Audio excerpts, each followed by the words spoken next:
Les doy la bienvenida a un episodio más de Libros al Aire, un programa de Canal 15 de la editorial de la Universidad de Costa Rica, que está dedicado a conversar sobre los libros que publica la editorial de esta universidad. Hoy vamos a hablar de un libro muy especial que acaba de ganar el Premio Nacional Cleto González Víquez de la Academia de Geografía e Historia de Costa Rica y que se titula Antonino de Barruel para la Historia, un relato de la guerra contra Walker. Para ello voy a conversar con Víctor Hugo Acuña Ortega, editor del texto. Bienvenido, Víctor Hugo. Gracias. Víctor Hugo es un queridísimo y respetadísimo profesor, investigador, profesor emérito de la Universidad de Costa Rica. Ha sido maestro de generaciones y generaciones y generaciones de historiadoras e historiadores de Costa Rica, de Centroamérica y de otros lugares del mundo, puesto que ha sido profesor invitado en universidades de Francia, Alemania, España, Estados Unidos, etc. Víctor Hugo, yo quisiera que comencemos hablando de la historia de este libro, que es un libro muy particular, compuesto de textos diferentes, y me gustaría saber cómo está elaborado este libro, cómo encontraste los documentos que lo conforman. La historia de este libro es la historia de un encuentro inesperado. Eso pasa mucho en la investigación en general, pasa mucho en la investigación histórica, en la investigación arqueológica. Cuando yo me encontré ese libro, pensé en la historia de cómo encontraron a Lucy, la famosa Claro, Lucy, ¿no? claro. Nadie se esperaba de ese equipo donde estaba dirigido por el arqueólogo, paleoantropólogo Donald Johanson, encontrarse ese esqueleto. Sí, se están buscando otras cosas. Uno anda buscando, bueno, yo estaba en otras cosas, yo andaba en otras y de repente me encuentro ese texto en la Gaceta de 1861 y digo, qué raro, ¿qué es esto? Y me di cuenta que era una serie de artículos y que esa serie de artículos era una historia de la guerra, ¿m?, que había sido encargada por el gobierno de Costa Rica. Ahora voy a decir por qué fue encargada a dos franceses. Hay uno que firma el texto, que es Antonino de Barruel, que vivían en San Juan del Norte y que habían sido testigos directos desde el río y desde San Juan del Norte de la guerra contra los filibusteros. Entonces, en ese sentido, es un inesperado objeto encontrado, ese texto. Y cuando yo vi lo que era ese texto, dije, no, esto hay que publicarlo de nuevo. Esto fue olvidado porque nadie habla de ese texto, se perdió en la memoria, se perdió en la historia, tanto en la historia de Costa Rica como en la historia de Nicaragua, que eran, digamos, los dos países directamente involucrados, y yo, esto hay que editarlo. Claro, Y esa fue la decisión que tomé. claro. Pero digamos que eso fue un texto que vos te encontraste en la Gaceta Oficial del año 1861. Creo que son 14 textos, Entregas. entregas Exactamente. relativamente breves entre julio y diciembre de 1861. Exactamente. Pero una vez que te lo encontraste, eso desplegó una investigación mucho más amplia, porque entiendo que vos también visitaste estos otros archivos. En el libro hay otros documentos, otras partes de las gacetas, cartas, etcétera. Sí, es que yo cuando me encuentro ese texto digo, hay que editarlo, pero hay que ponerle contexto. Y para ponerle contexto yo tenía que averiguar quiénes eran esos señores de apellido de Barruel, de dónde habían aparecido, cómo habían llegado a Centroamérica, etc. Entonces tuve que hacer una investigación en los archivos franceses, tanto en los archivos que quedan en las afueras de París, en La Courneuve. Por cierto, La Courneuve es el lugar de donde viene Mbappé. No. De ahí viene Mbappé, de La Courneuve. Es un barrio popular en las afueras de París y ahí están los archivos diplomáticos franceses. Y la otra parte de los archivos diplomáticos está en Nantes. Entonces yo visité ambos archivos para recopilar información sobre estos dos personajes, don Antonino de Barruel, el hijo, y el padre, que se llamaba Philippe Auguste de Barruel-Beauvert, es decir, un noble francés, de una familia que venía de la zona de La Rochelle, de la zona de la costa atlántica de Francia, al sur de Nantes, lo que llaman la Vendée. Y bueno, entonces tuve que hacer una investigación para decir quiénes eran los autores.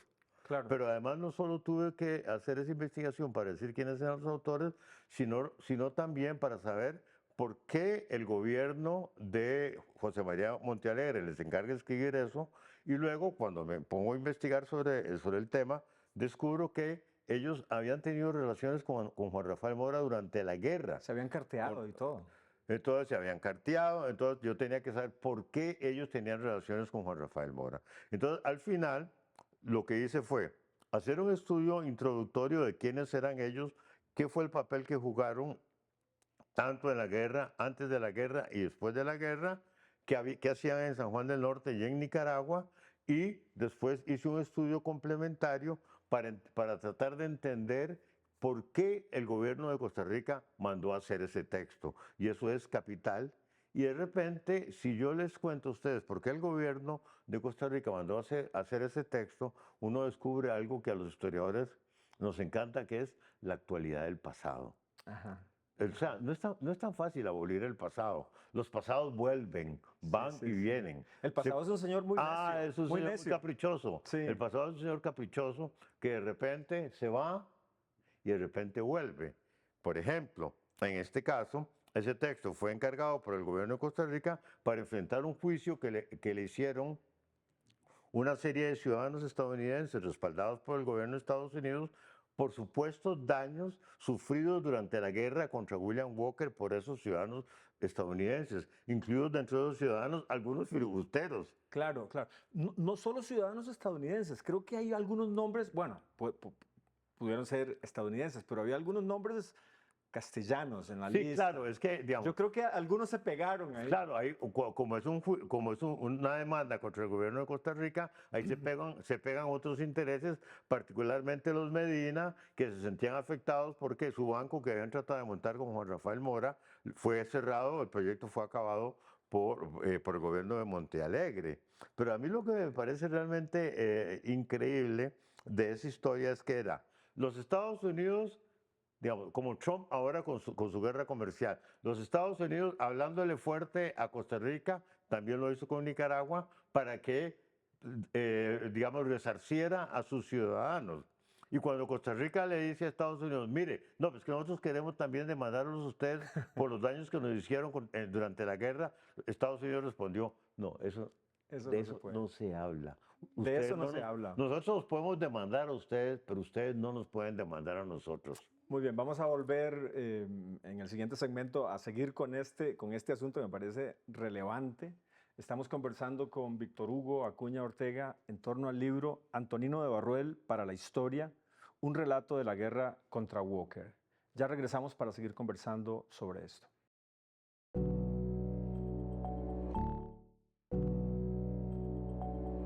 Gracias por seguir con Libros al Aire, un programa de Canal 15 y la editorial de la Universidad de Costa Rica.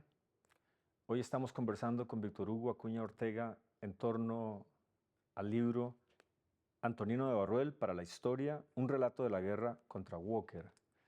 Víctor Hugo, en un primer momento conversamos sobre cómo encontraste algunos de los documentos que conforman este libro y un poco acerca también de la naturaleza de esos documentos. Ahora a mí me gustaría que conversemos sobre la relevancia que tiene este texto de Antonino de Barruel para la historia en el conocimiento, por decirlo así, de la expansión imperial de los Estados Unidos en el istmo centroamericano en un momento muy preciso, en la década de 1850. Sí, es que eso fue lo que me llamó más la atención.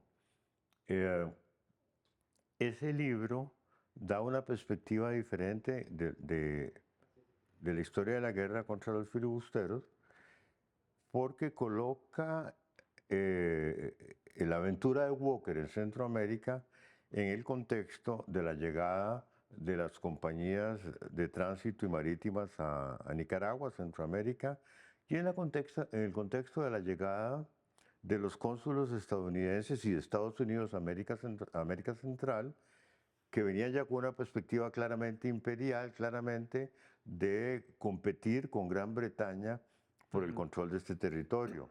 Querían controlar este territorio como Gran Bretaña y como Francia, pero Francia no tenía el músculo por la cuestión de la ruta interoceánica, ¿no? Sí, sí. Entonces, eso me parece que es fundamental.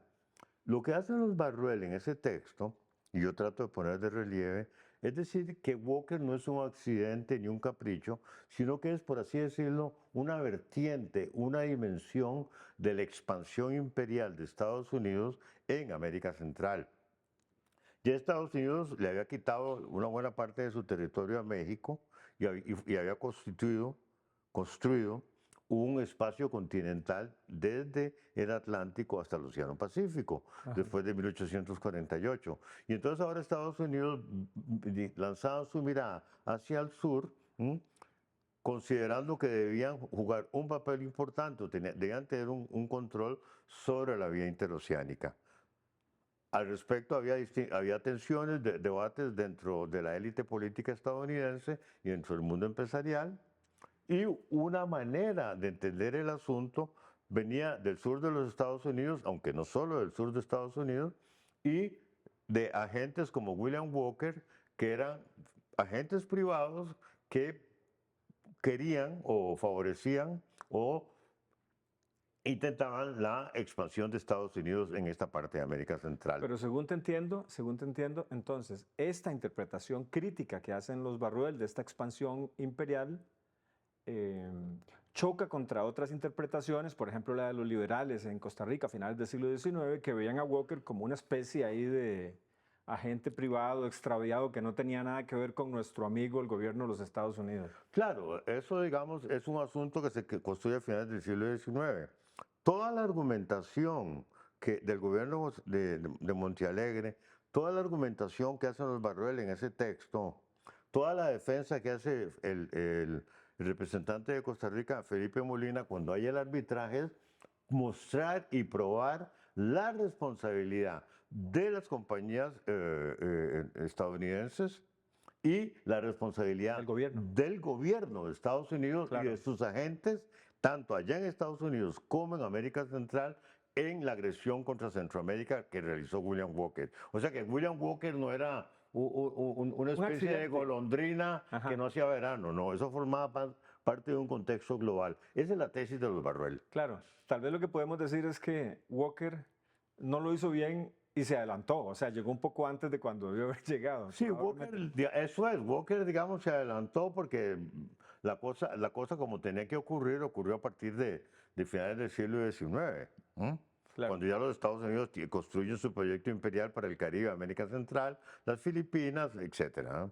Entonces, digamos, lo interesante del texto de los Barruel es que lo obliga a uno a mirar con nuevos ojos la historia de la guerra contra los filibusteros. No es que aporten nuevos hechos, porque no, esa guerra es más o menos conocida, pero lo que sí aportan es una mirada diferente de ese proceso histórico, y ese es el interés de ese texto. Es una mirada global, transnacional, que nos permite captar cómo al mismo tiempo asciende un imperio y probablemente declina otro, y las luchas interimperiales.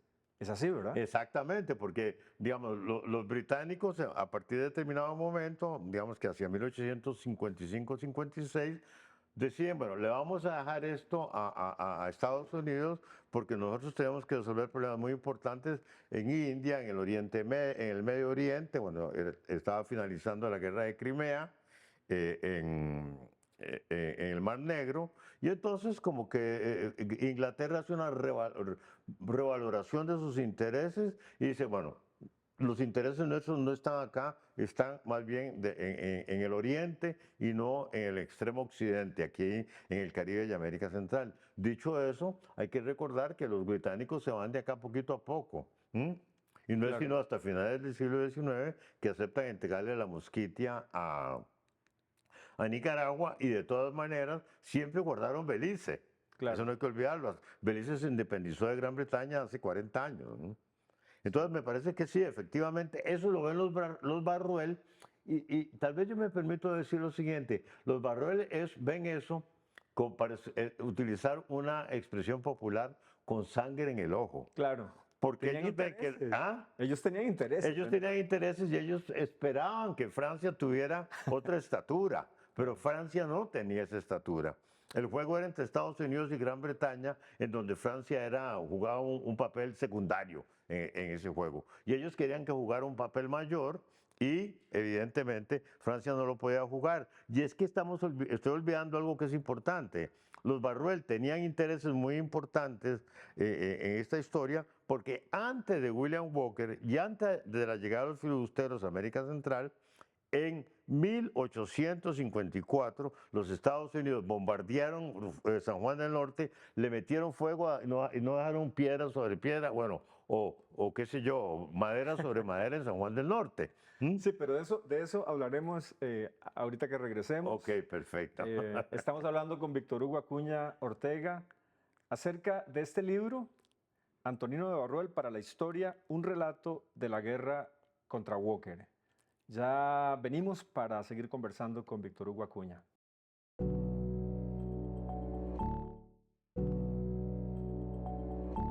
Les agradecemos nuevamente seguir con nuestro programa Libros al Aire, un programa de Canal 15, la editorial de la Universidad de Costa Rica.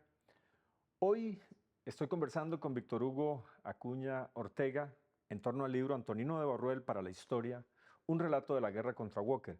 Víctor Hugo, habías terminado mencionando un evento que es fundamental, es un evento fundacional en algún sentido para entender el ascenso del imperio estadounidense en el Istmo, que es la quema, por decirlo así, de San Juan del Norte.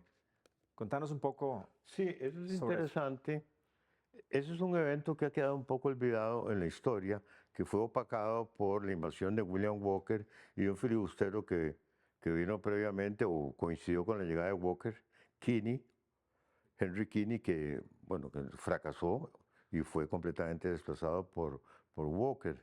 Entonces, hay que recordar que la primera agresión que sufre Centroamérica por parte de Estados Unidos no es de los filibusteros, sino de los Marines. de las marinas, sí. De la Marina de Estados Unidos, que le pega fuego y no deja, pero nada, a San Juan del Norte en el 15 de julio de 1854, como consecuencia de un incidente que ha ocurrido meses atrás entre un ciudadano nicaragüense y un ciudadano estadounidense, que era capitán de uno de los barcos que transitaban por el río, y los Estados Unidos decidieron que la gente de San Juan del Norte había humillado la bandera de Estados Unidos, la dignidad de Estados Unidos, y para darles una lección mandaron una fragata que tiene un nombre muy lindo, la diosa de las aguas, Ciane.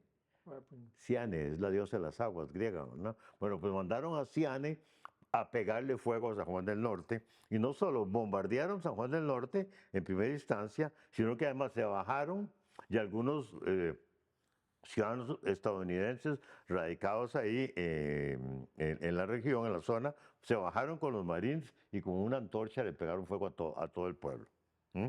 Entonces, esa es la primera agresión que hace Estados Unidos a Centroamérica antes de la llegada de William Walker y antes de la llegada de cualquier filibustero. Y es, digamos, la primera intervención militar, la primera aplicación de la diplomacia de las cañoneras por parte de Estados Unidos en América Latina. Luego eso va a ser un patrón, una norma, ¿no?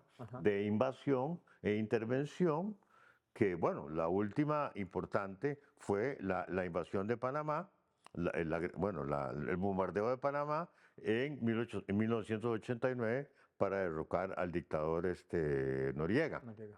Entonces, hay una continuidad histórica que viene desde la década de 1850 hasta el presente. Alguien ha dicho, un historiador estadounidense, que Centroamérica y el Caribe es como el laboratorio imperial. Ajá. Muchas de las políticas que aquí se aplicaron a principios a finales del siglo XIX o a lo largo del siglo XIX, luego los Estados Unidos las han aplicado en otras partes del mundo, como la intervención en Irak, por ejemplo, Claro, claro. o en algún sentido este bombardeo que acaban de hacer a Irán. Claro.